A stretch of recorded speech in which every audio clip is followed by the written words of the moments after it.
Discovery, Houston. Morning, Houston.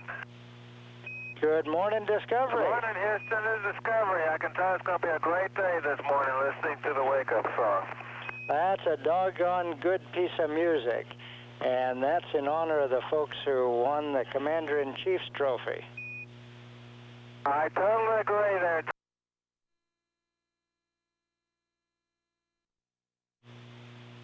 Well, swell, guy. Thanks a lot for playing it. You bet. Okay, well, this is Dave Walker. I'm the mission commander. I'm from Eustis, Florida. I'm Dave's pilot, Bob Cabana, United States Marine Corps from Minneapolis, Minnesota, and I'd like to say hi to all the folks in Lake Wobegon. I'm Guy Blueford, MS-1 from Philadelphia, Pennsylvania. I'm Jim Voss from Opelika, Alabama. I'm MS-2. I'm Rich Clifford, MS-3 from Ogden, Utah, and a West Point graduate. As an opening statement, we'd like to say that we think the mission has been going really well. We accomplished our primary objective on the first day. We've had a number of important secondary experiments, both military and non-military, scientific, medical, and we've enjoyed doing them. They've worked well, as I said. We'd like to make special note of a couple of things. First of all, Discovery's on her 15th flight, but between the 14th and 15th, she underwent a major overhaul, which took place at the Kennedy Space Center for the first time. It was done superbly. The vehicle's been in great shape. As an old Navy guy, I've taken ships out of the yard before. I've never seen one look better, and we're very pleased about that and very proud of that team. Second, we're a member of another really great team. That's the DoD team. This is, at least at the present time, the last scheduled DoD mission. There's a whole bunch of folks in the background that don't see the light much, that have worked very hard to make DoD missions a success so far. This one seems to be successful too, and it's kind of a shame to break that team up. We feel a little bit sad, but very proud to be part of it. And now I think I'll turn it back over to you all for questions.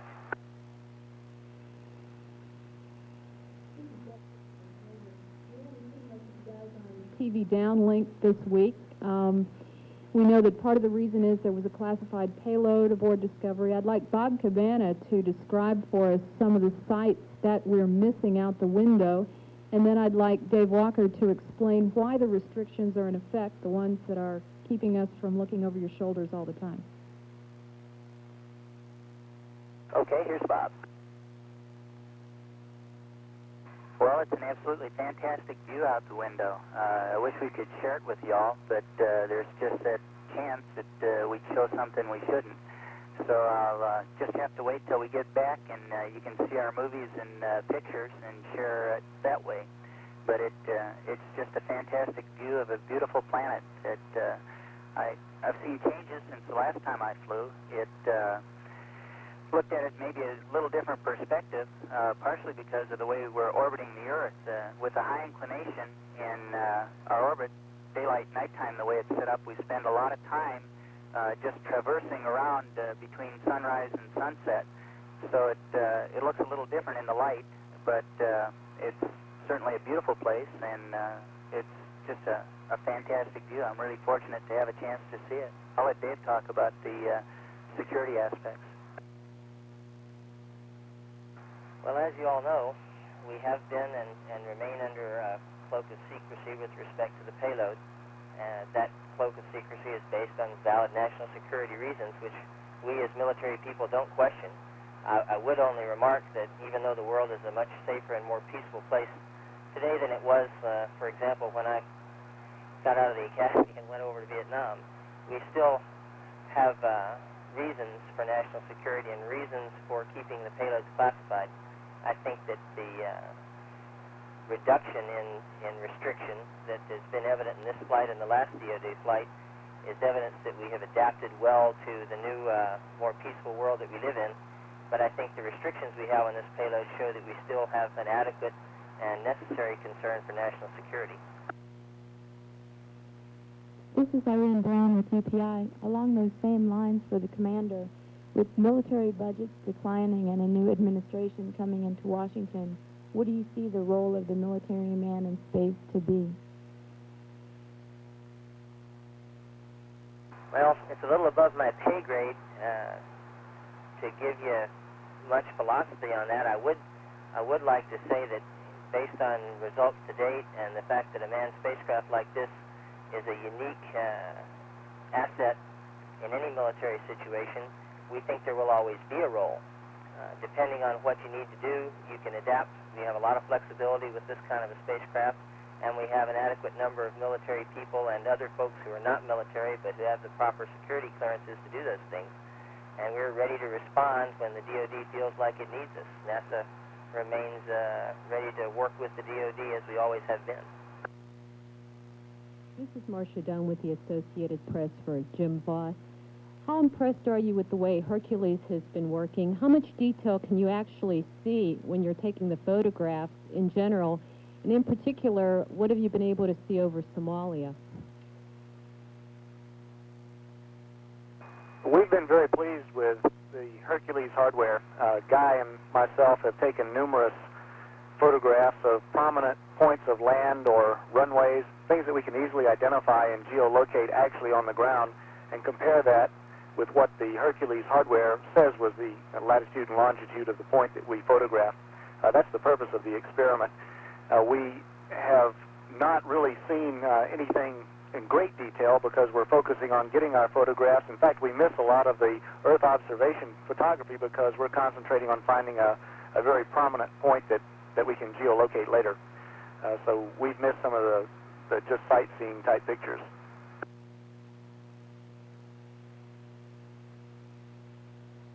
Rob Navius from CBS News. For Jim Voss or the commander, you're all military officers. You've all been away from home on the holidays at one time or another during your career. I was just wondering, with U.S. troops heading for Somalia for famine relief operations, what your thoughts and feelings were as you flew over that country yesterday and today. I'll let Jim take it since he was looking at Somalia at the time.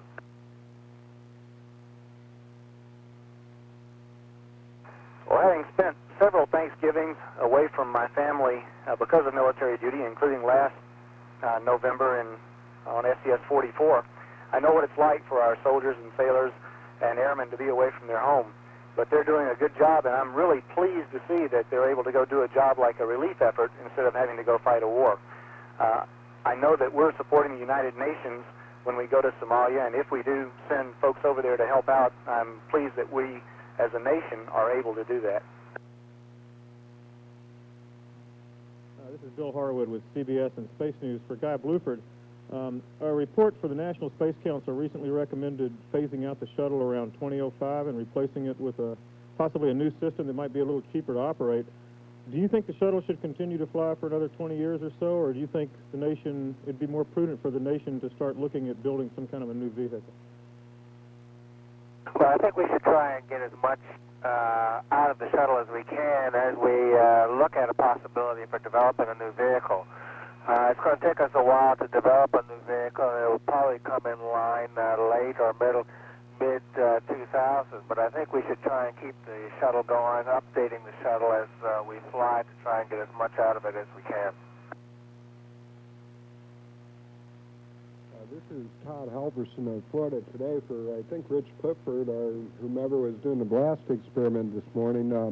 You had your first fully successful blast test this morning over the Malabar test facility. Could you describe that pass for me and then tell me how the experiment was tweaked in order to make it successful?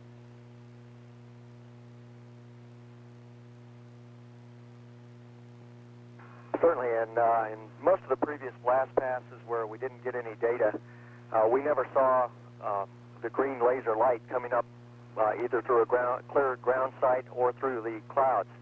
Overnight, we believe they tweaked the laser by reducing the beam divergence, and when we made our pass over Malabar this morning, we could clearly see the coast of Florida, we could see Cape Canaveral, and we saw the bright green dot of the laser. And at the same time that we saw the laser visually, we tracked it with the receiver sensor unit without the data computer connected, and we got the data through the audio signal, which indicated we had received the laser. I think it was the reduction or the improvement in the beam divergence that allowed us to receive it. I think our onboard sensors are working, That is one of their fixed sites. We have not yet been able to receive any of the mobile sites, and we understand they're not able to adjust the beam divergence. When the sites are cloudy, we just haven't been able to pick them up. Steph Dickey with Reuters again. Now that the Pentagon is leaving the picture, at least that's what we're told, could you, Dave, please characterize what you believe the shuttle manifest is going to be like in the future years? Is the Pentagon's departure leaving NASA in a lurch or anything like that? No, Beth, I don't think it leaves NASA in a lurch. We've got plenty to do building space station. We've got the mission to planet Earth to fly. New Initiative still has a number of things to be done, and we are the only country in the world with a reusable manned spaceflight vehicle to do the various things that need doing. I also personally, and this is strictly a personal opinion, would not be surprised to see a DoD requirement crop up again in the future. The shuttle's working very well now. We've been able to launch 8 flights this year, most of them right on time. This vehicle is in nearly perfect shape after having come out of a major overhaul. We know how to do this and do it efficiently, and we're going to be able to do it efficiently, I think, with less cost and more flexibility than a lot of competitive systems in the future. So I don't think we'll lack for customers. If the nation needs us, we'll be here. Irene Brown, UPI, for Rich Clifford. You must be a little disappointed that you didn't get a chance to do the Odarax experiment. I was wondering what kind of training you had and if you encountered any problems during training. No, there were no problems during training, and we simulated the deployment on at least 4 or 5 separate occurrences. We're rather disappointed it didn't work, but again, this is an experimental environment. Sometimes things don't go right, and it does have another opportunity to fly coming up on STS-53, I believe, and by that time they'll figure out what the anomaly was and get it working right. Marcia Dunn with the Associated Press. The times that you have flown over Somalia and been looking down, what have you seen, what have you been struck by from the country?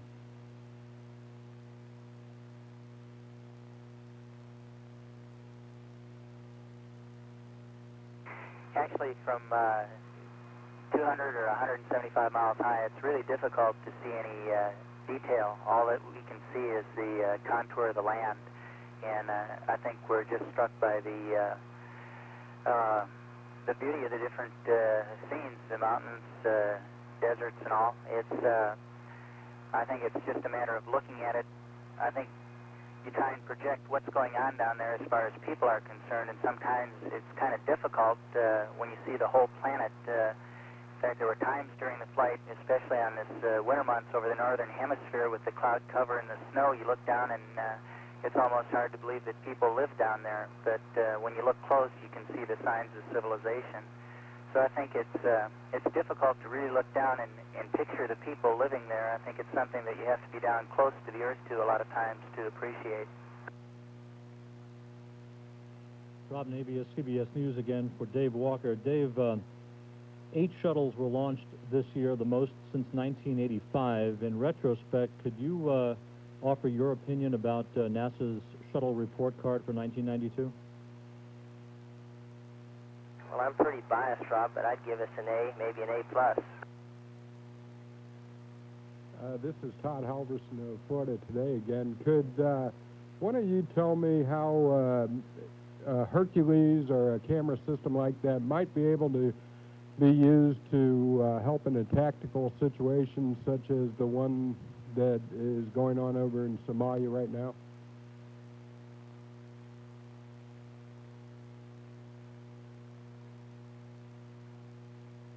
The real value of Hercules-type hardware is that when you observe from space and take a photograph, you know exactly where you're pointing the camera. We've not been able to do that with great accuracy in the past with other systems. This system should give us the accuracy of 1 to 2 nautical miles. That's remarkably good compared with other systems that we tried before. And that's its whole purpose, is so that when we look at the ground, we know exactly the point that we're pointing our camera at. This is Bill Harwood with Final Question from KSC. Dave, could you expand a little bit on your answer from Rob about, the 8 flights you've launched this year is a record post 51L. You did pretty good on getting them off on schedule. What does that say about the maturity of the program and what you're capable of doing in the future? Well, I think we can fly 8 flights a year if we want to fly them, and that's a very efficient flight rate. If we want to do that and the decision is made to spend the money to do that, we have the people, we have the facilities, we have the shuttles, and we have the crews. If you go too much above that, I think you start winding up having to spend a lot of extra money on overtime, and you also start to be concerned about your safety limits. And if you go much below that, you start to have inefficiencies involved with having to close down facilities, lay off people. So 8 flights a year is a real nice rate. And like any airplane, this thing likes to fly. The more often you fly it, the more regularly you fly it, the more predictable your schedules are, the better it operates. So as an aviator and an operator of ships off and on, I like this rate. I like the way it works. I like the opportunity that it gives for training and the time it gives to get the payloads on board. I think it works out real well. It's obviously, there are a lot of things that govern the flight rate besides the efficiency of the system itself. But from a systems efficiency standpoint, this is a good one.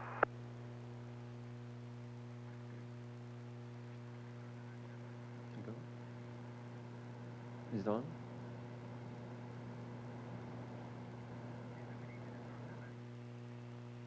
Stand by for questions from JSC. Discovery, this is Houston PAL. How do you read me? Read you 5 by. And we hear you loud and clear as well. Please stand by for the first question. Frédéric Castel from the French press agency AFP. To Jim Voss, as you said a year ago you were in space and making some observation. Did you notice in 1 year any main difference in your observations of the Earth? Actually, no, I have not noticed a great deal of difference. The atmosphere seems very similar to what it was before. The most striking difference between this flight and my previous is we're now in the high inclination orbit, which allows us to see a great deal more of the Earth's surface, and I've been exposed to areas in northern Canada and Russia and China that I've never seen before. There has been a great deal of cloud cover, but I experienced the same thing on my flight last November. So some of the other crew members have commented they were surprised at the amount of cloud cover, but it seems to be a typical situation for this time of year. DJ Wilson with Reuters. This may be a dangerous question, but now that you've gotten a glimpse of some of the media accounts of the missions, what do you think possibly the media is missing, or are they off base on anything?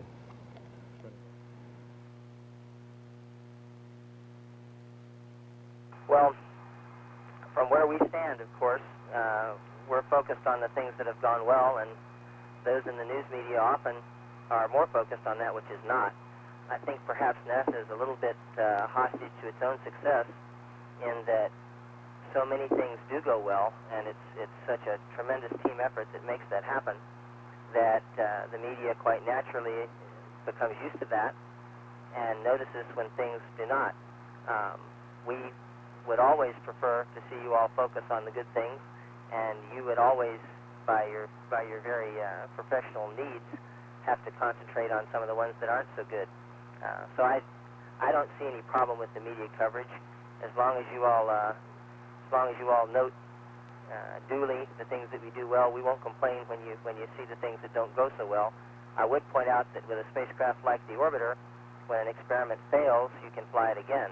And when you do 99 out of 100 things right, and due to a battery failure or something like that, an experiment doesn't work, with this machine, you bring it back home, you fix the battery, you send it back with little loss of money and only a little loss of time, and fly it again. That's a great advantage, and one that we like to emphasize.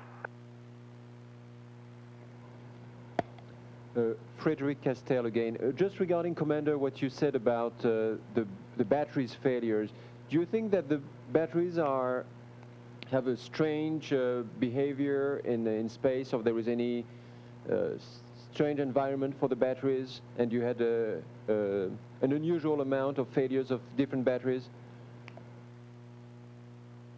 No, sir, honestly, that's not the case. The situation with batteries is that, first of all, we use an awful lot of them. Advances in equipment and in batteries themselves have made them much more ubiquitous part of our machinery. Everything has batteries these days, and we have lots and lots of them. And if you got a lot of them, then some of them are going to fail. Also, because the preparation time for the orbiter is long, and some things have to get stowed pretty early, some batteries run out of shelf life. And when the mission slips a little bit, as it did for us, due to a number of things in the last month or two, that means that the batteries have to wait a little bit longer, and therefore sometimes you wind up with, just as in your home flashlight, the batteries sit on the shelf long enough, and you don't use them. When you go to turn the flashlight on, they don't always work. It's a necessary evil. The only way around it is to keep improving the batteries, and the state of that technology is constantly improving. And we combat it as best we can by carrying spares and putting things on late. Thank you, Discovery. Houston Capcom, this is Houston PAO. That concludes the event. Okay, we're going to roll the camera for you. What you're going to see is the last 3 minutes of the vented fill test of the receiver tank, which was test number 7. Guy Bluford and myself did this one today. Right now you see a flow rate in the flow meter, which is indicated up at the 12 o'clock position, of around 0.17 gallons per minute. The predicted flow was 0.2 gallons per minute.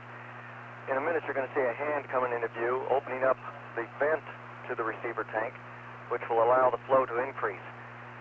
The sharp object you see at the top of the tank protruding down into the white area is the actual vent, and that's where the fluid will exit overboard, and you can see a clear channel at a 90-degree angle at the top of the tank. And when we open that vent, you'll see some bubbles go through the vent.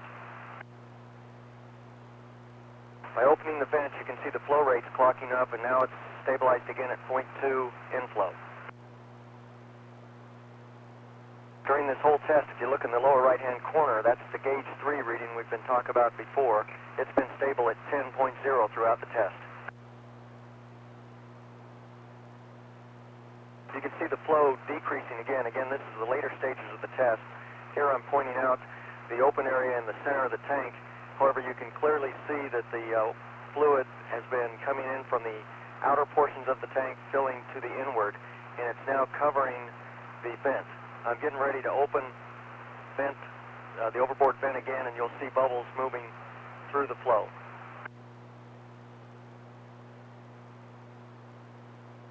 We stop the inflow when we can't stop fluid venting overboard.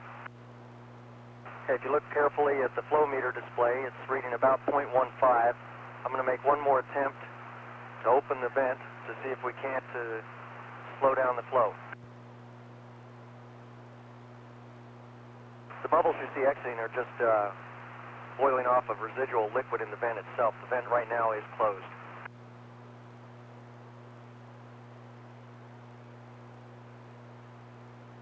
Okay, the flow meter is reading 0.15. Opening the vent again, and you'll see the flow ramp up and bubbles exiting overboard.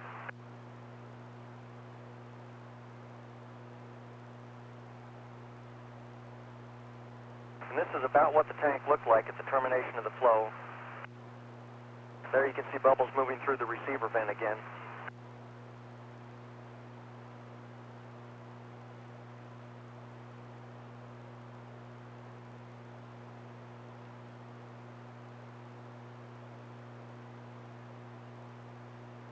I put the camera on pause now just to do a little explanation. If you look at the screen channel devices, which are those two devices that extend from the top to the bottom of the tank, there's actually 4 of them in the tank. You'll notice 2 large bubbles. Those have been present through the last 3 tests, and through the entire fill and expulsion, they don't move. They just stay right where they are, even during some orbiter maneuvering. We estimate that the tank is probably about 70% full at this point, and it was a stable inflow at 0.2 gallons per minute. We had to adjust the gauge open the vent overboard just to maintain the inflow. That's the end of the fair stuff, and we're going to reconfigure for some live downlink for you. Okay. And we have a good picture now, Dave. Okay, I'm going to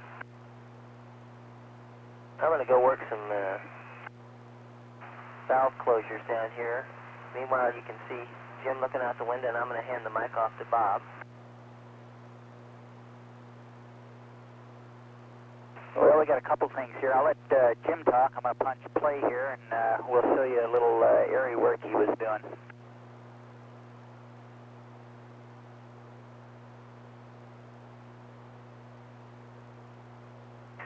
We had the problem with the Airy missing the battery connector adapter on the back end of it, so we had to do an IFM to make it work. Basically what we did was use the IFM breakout box to allow us to put the proper voltage into the back of the Aeroflex camera. So we use orbiter power. However, that means that we've got a bunch of wires and cables and things hooked up to allow us to power it. It makes it a lot more awkward to use. Fortunately, in space, carrying a lot of things around like that is not too difficult because it only has its mass and we don't have to fight gravity. So you can move around and carry things around. It's just the cables are a little bit of a problem. You're tied to a leash, and dogs don't like leashes.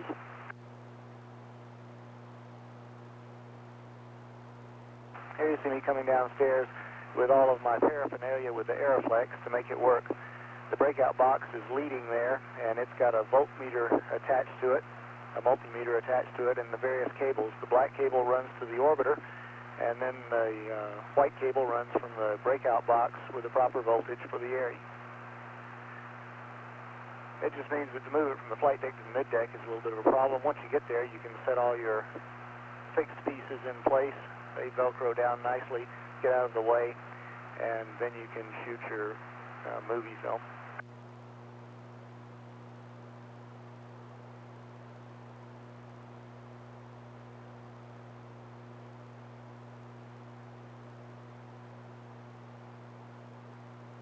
Cables are always a problem up here, and you have to bundle them up or put them in places where they won't regain their memory and come out to circle around you and cause you problems.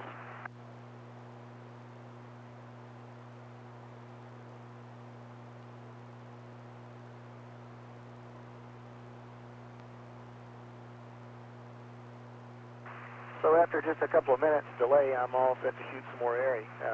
Even, as you can see, moving just from one compartment of the space shuttle to the other is not an easy task to do. And now Guy's going to tell you a little bit about our PATM ops.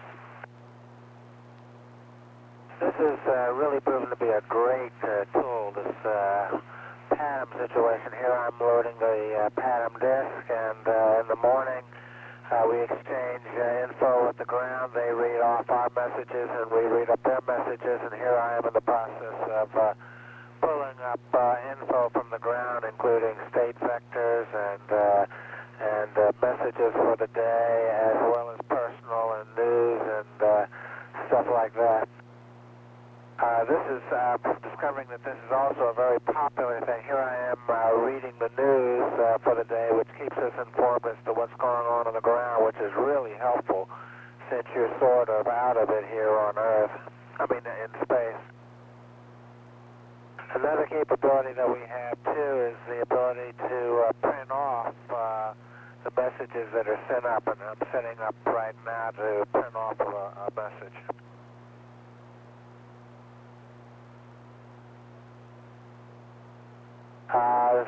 This PATM is a personal computer with the ability to send and receive messages as well as compute. Now you can see that I've sent a message over to the printer, and here I am printing out a message that I've had displayed on the PGSE, and here I'm tearing it off and checking it out.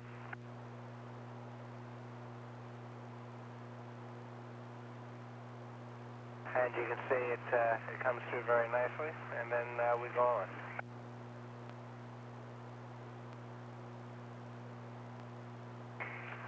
So Don, here's an experiment we didn't want to feel left out. We're going to activate it tomorrow, but we've been monitoring it all along. It's microcapsules in space, and here I am getting set to take a temperature monitor of it. It's been running right around 75 to 76 degrees, so no problem. Everything will work fine when we activate it tomorrow. And microcapsules in space, we're looking at taking a medicine and making a microcapsule sphere, 50 microns, with a polymer, and they're going to find out how these spheres are formed, whether they're a coating of the polymer around the medicine or if it's an amorphous sphere with the medicine dispersed throughout the polymer. A lot can be done with this later on, and we'll talk more about it tomorrow when we actually activate it. I'm going to turn it back to Dave now, and he'll close out.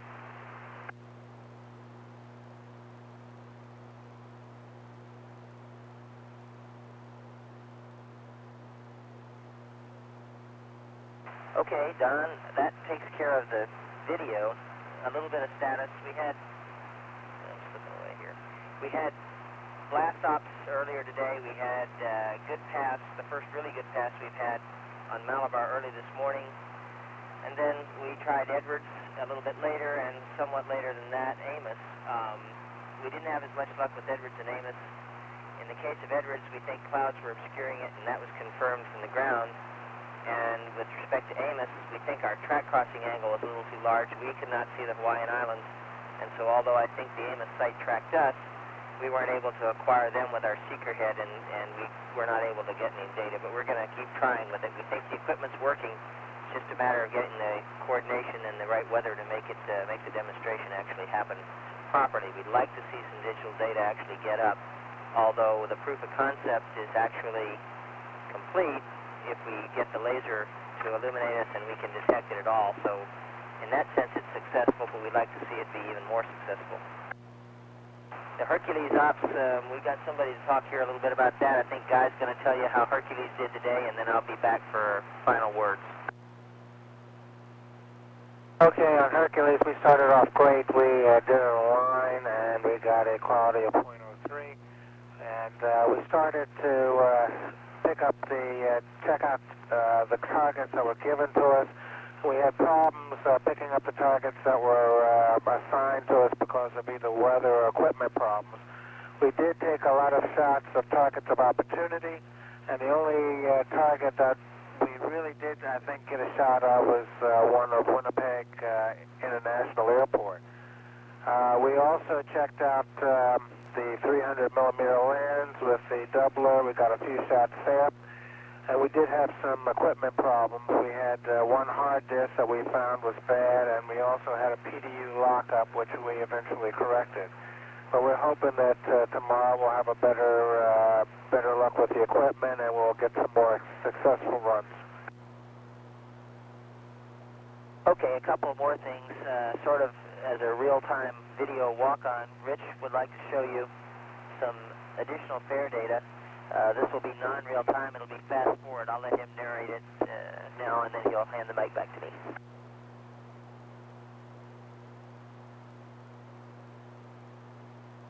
Okay, Don, can you confirm you've got the fare scene again? Stand by, Rich. We don't have that yet.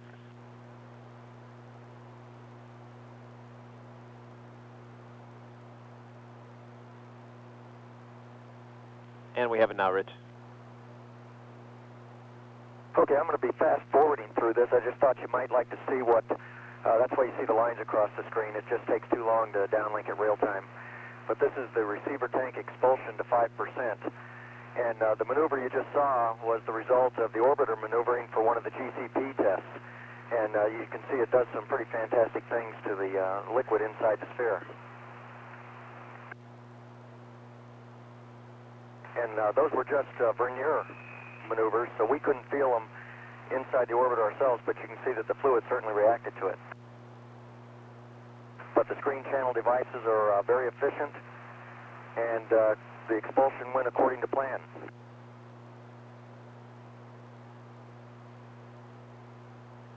The fluid's being expulsed through the screen channels, and we're almost reaching the 5%. I'll let it go real time here for a minute.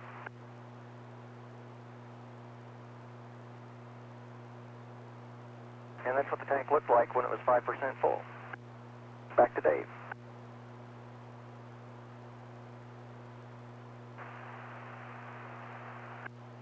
Okay, Don, you should see Bob on the screen.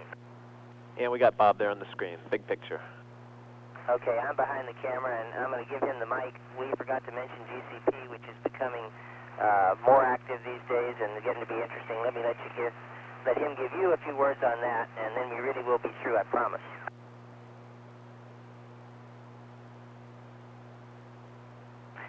Well, we're finally getting to the stage in the flight where GCP is a little more interactive for us. Mostly, as you know, we've been maneuvering to attitudes and allowing the seeker head to look at air glow.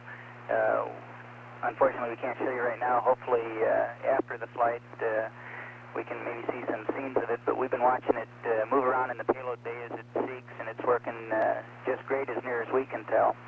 As far as the maneuvers, Rich was saying he didn't notice those vernier firings when they went off today, but Dave and I, when we were doing our yaw maneuver on the verniers for glow, we could actually sense that right up here. It's pretty amazing how you adapt to microgravity, that you can feel that small an acceleration.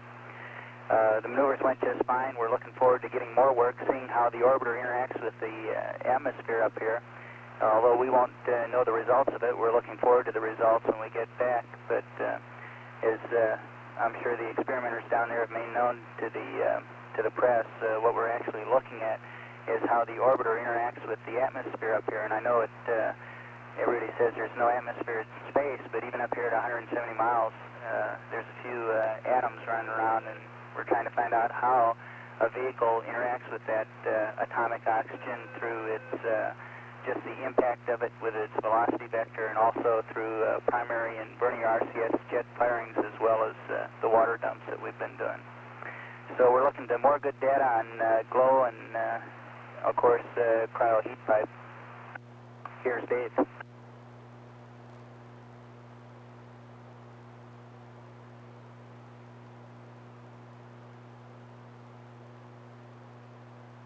And Dave, we're about 2 minutes from real-time camera transfer here. Dave, we're about 2 minutes from a teeter's handover. Of war status for today, Don. Do you have any questions for us?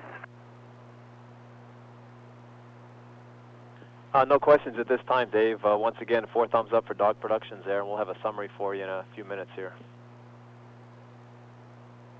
Okay, thanks a bunch. You guys did a great job all day, and the day flew by for us. We're really enjoying it up here, and we'll be looking for your summary.